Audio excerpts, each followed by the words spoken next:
Greetings, members, one and all of the Salivation Nation.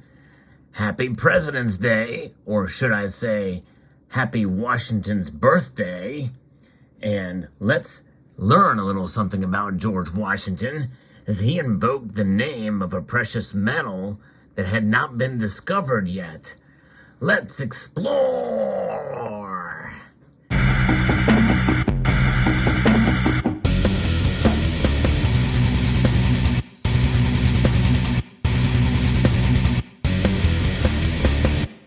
Indeed, fascinating to read some of George Washington's words and the choice of words that he used, and also very, very, very long sentences separated by many semicolons.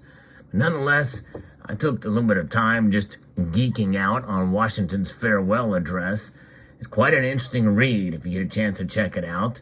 No matter what your views are on the role of government, I think one thing is for sure, given the time frame in which he lived, George Washington was a little bit nervous about where the country was going to go, whether it could be split off geographically or political parties. Well, he lost that battle. Political parties formed not soon after he died, and certainly they were in gestation during the time of his presidency. There was a lot of division. He's seen a lot in his life, his relatively short life, but nonetheless, the coins that you see before you here are commemorative coins, modern commemorative coins.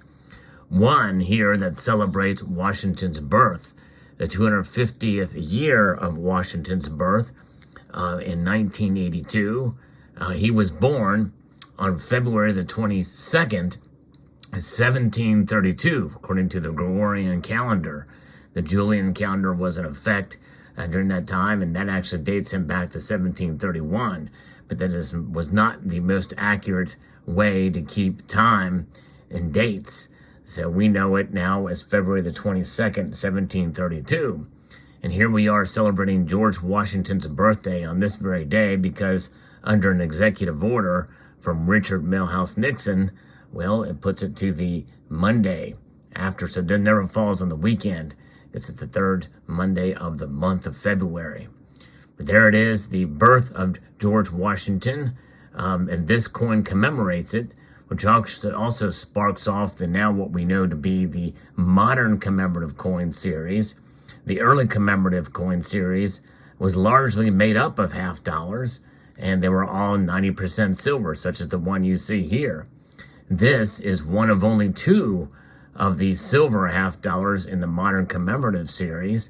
And this is a spectacular coin. They minted millions of these. There was no real limit, but it was a wonderful way to honor and memorialize our first president for the 250th anniversary of his birth. The reverse of this coin shows his estate, Mount Vernon, which is a beautiful estate. It actually looks a lot more grandiose than what it is. Although it is rather grand, especially for that time period, it is rather modest compared to some of the estates we see today, but some of the very rich. But nonetheless, there it is, and a beautiful piece. And by law at the time, you had to have an eagle on the back of all the coins, which is one reason why you see an eagle on the back of the Benjamin Franklin half dollar. And nonetheless, so there this is in silver, 90% silver. And then in the same composition for gold, we have the 1999 commemorative half dollar that memorializes George Washington's death. This coin, designed by Laura Fraser, is a testimony to her greatness as a sculptress there. And this design may look familiar to you if you've had the privileged to see one of the new women's quarters that are out there, because you will see this design, though in much lower relief, on that coin. On the reverse of this coin is probably my favorite rendition of the eagle. Just a broad, strong version of the eagle that could have been on our quarter dollar. Instead, it is on this $5 commemorative coin honoring or memorializing George Washington's death on December the 14th, 1799. George Washington's last words after trying to breathe and from a common infection that could very well easily have been cured today with today's antibiotics. His last words were, "'Tis well." He was resigned to the fact that he was going to pass on and didn't want to burden his caretakers any longer. Nonetheless, it is interesting to see here as we learn about our first president. You know, many people that understand George Washington know that he was a man who kind of kept his government together. He had an administration of varying different opinions, from a more of a libertarian point of view from Washington Jefferson to much more of a monarchical type of situation and desires from Alexander Hamilton, our first Treasury Secretary. George Washington warned about debts, and there's a couple of interesting quotes that he has, and I'm going to refer to one of them here. If we look here, it says, "To be prepared for war is one of the most effectual means of preserving peace." And that's a quote attributed to our first president on his first annual address to both houses of Congress on January the 8th, 1790. And we've heard that phrase many times on political campaigns and quotes everywhere, and that is what George Washington actually had said. And that just shows you that we are peace-loving people, but we should be prepared for war. We know that is a lesson that we should take with us in private life as well, too. Hence why the Second Amendment here in the United States is so important for our personal protections. I want to get to another part of what George Washington said, not necessarily about the Second Amendment or what have you, but it's about unity. And unity is something that's very important. We are in a union. And in his farewell address, he talks about unity and staying together and what the federal government and what the Constitution does to help preserve that union. He talks about how liberty itself will find in such a government, with powers properly distributed and adjusted, its surest guardian. I think that's something that it invokes a lot of wisdom, because what is liberty? Liberty is government-sanctioned freedom. And we are a free people here in the United States. We've had our flaws in this country. George Washington knew it, and he even mentioned in his farewell address on how to amend the Constitution, and not to usurp it, but to amend it to make it for a more perfect union. That's what we strive for. We strive for that today, although many could agree that we are not heading in that right direction. We're heading in the opposite direction. George Washington warned of that when it comes to political parties as paramount in that farewell address. But what of unity, he says we should be accustoming yourselves to think and speak of it as, I'm going to stop right there, because this is where he invokes the name of a precious metal that had not been discovered until close to 4 years after his death. And that is accustoming yourselves to think and speak of it as the palladium of your political safety and prosperity. And that is what unity is about, to have this safety and prosperity, not just individually, but as well as politically, being united on these core principles of what the nation was founded upon. Yes, indeed. Fascinating to think about how that term has invoked itself into the farewell address. A palladium is something that affords an effectual defense, protection, and safety. And could national unity actually provide an effectual defense, protection, and safety to individual liberty and prosperity? That's the question. And in a sense, it kind of does leave us to that point. It's the unity of government, which constitutes you, one people, is also now dear to you. It is justly so, for it is the main pillar of the edifice of your real independence, the support of tranquility at home, your peace abroad, of your safety, of your prosperity, of that very liberty which you so highly prize. Indeed. Now, that's somewhat of a foreign concept today in this quite politically divided world we live in, but nonetheless, it is very interesting to think about palladium. That's this metal here. For the first time in the United States, in 2017, we have derived a new bullion program called the Palladium Eagle. And this is what this coin is here. Palladium being the word that was invoked in the farewell address that George Washington gave in 1796.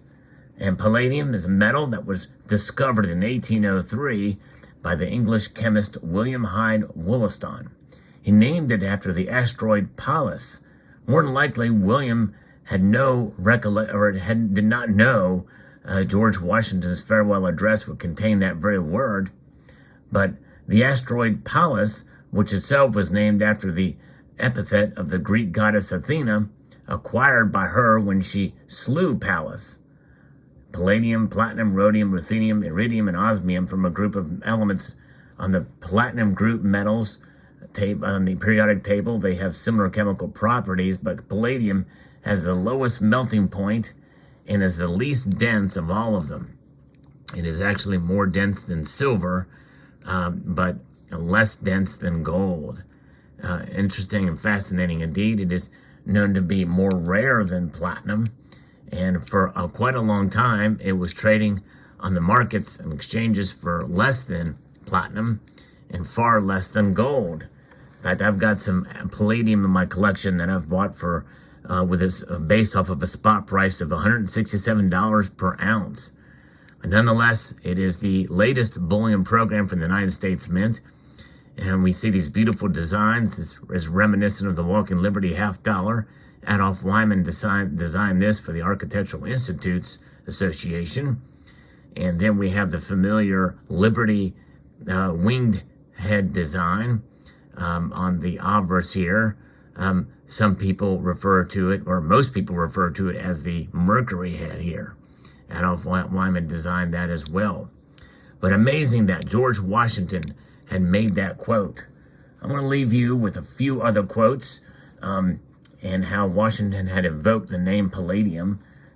Pretty interesting on this fine day, Washington's birthday, as we celebrate it here. And here's another quote from George Washington. The situation in which I now stand for the last time in the midst of the representatives of the people of the United States naturally recalls the period when the administration of the present form of government commenced, and I cannot omit the occasion to congratulate you and my country on the success of the experiment. This was his 8th annual message to Congress, and his last on December the 7th, 1796. And a fascinating quote indeed by our first president. Amazing. Now, on his last paragraph here of the farewell address, I'll read this to you because this is quite interesting and quite apropos given the topic of this video, because we are talking about palladium and how Washington had invoked the name palladium in his farewell address. Relying on its kindness in this, as in other things, and actuated by the fervent love towards it, which is so natural to a man who views it in the native soil of himself and the progenitors for several generations, I anticipate with pleasing expectation that retreat in which I promise myself to realize without alloy the sweet enjoyment of partaking in the midst of my fellow citizens, the benign influence of the good laws under free government, the ever-favorite object of my heart, and the happy reward, as I trust, of our mutual cares, labors, and dangers. So he promises himself to realize without alloy. And indeed, palladium is an element on the periodic table without alloy. And this example here is a very pure form, 0.9995, without alloy. Palladium indeed. Quite ironic that in the same breath, metallurgy is profound, even though it may be somewhat allegorical, but nonetheless, there it is. Washington invoking the name of a precious metal that had not been discovered yet, and the purity of which is quite intriguing here in a program for bullion here, the newest form thereof. And this is probably the first time you've ever heard of it, that George Washington invoking such a word. Interesting indeed. We find ourselves in this day and age. Here it is. 2022, on this so-called President's Day, we actually celebrate Washington's birthday. So I want to extend a multitude of gratitude to you all for taking the time to watch this video. I hope you enjoyed it. And I want to leave you with one final Washington quote from 1783 for all of you people out there who enjoy video gaming. Because yes, George Washington did have something to say about video gaming, and you're not going to like it. That's right. Man, I tell you what, this is something else. I think you might either get a kick out of this or feel repulsed by it or greatly offended if you enjoy video games or any kind of gaming. My guess is this is probably related to gambling. But nonetheless, this is exactly what he says. Avoid gaming. This is a vice which is productive of every possible evil, equally injurious to the morals and health of its votaries. It is the child of avarice, the brother of iniquity, and the father of mischief. It has been the ruin of many worthy families, the loss of many a man's honor, and the cause of suicide. Stay away from the Minecraft, folks. I'm just kidding. My guess is that's probably related to gambling. But I thought it was kind of interesting and somewhat apropos. You know, Washington foreseeing the future. Washington predicting the discovery of a new precious metal that has taken off in the past couple of years. And his invoking his great condemnation of video gaming. There you go. Hope you enjoyed it. I'd like to extend a multitude of gratitude to you all for taking the time to watch and to encourage you to please rate, share, comment, and subscribe.